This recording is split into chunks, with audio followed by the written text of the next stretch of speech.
Now ballots are going out to San Diego County voters here in San Diego as Election Day quickly approaches. The race for California governor has turned into a packed field. 61 candidates. That's what you will see on that ballot. So to help us get through all of this, News 8's Chris Groh live in the studio to tell us what officials are urging people to do. Chris, yeah, you see 61 names. Like, how do you pick? Wow. It is really hard, right? Right. We want to make sure everyone's doing their research. You know what's really good is that you should have gotten your candidate info guide. That's that big booklet that you get in the mail right before the ballot. That'll help you kind of go through. And then, of course, do your own research. Watch the debates that will be coming up. Now, the other thing that you should have gotten in your digital mailbox is the email letting you know that your mail-in ballot is on the way. I got mine today, and we're working for you to let you know what else you need to look out for and the key dates that you need to throw on the calendar, including the fact that you can still register to vote. Now, some of you may have received your ballot this weekend. Many of you will get it after today.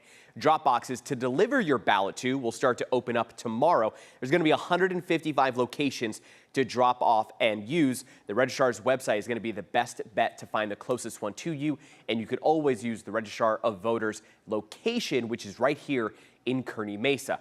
Now, if you're not an active voter, you need to renew your registration, or if you haven't registered to vote just yet, you have until May 18th to do so and to be able to vote in this election. Now, you won't get a chance to vote via mail-in ballot, but you will be able to cast a ballot at a voting center. Now, if you wait until after that deadline, you still can technically cast a ballot, but it's what's called a provisional ballot, meaning you're registering and voting at the same time, and your vote doesn't actually count until your registration is complete and validated. Here's the Registrar of Voters on mailing in those ballots. People have until June 2nd, that's Election Day, that's the last day of voting, to make sure their mail ballot is postmarked, and it must be received by our office within 7 days. We strongly encourage people to vote early, to drop it in the mail, or at one of our official ballot drop boxes around the county. All right, so how can you vote early? Well, those voting centers will be opening up on May 23rd, and there are more than 60 names listed in the governor's race. That is the big race here, but remember, there are other races that we want you to make sure that you are doing your research on.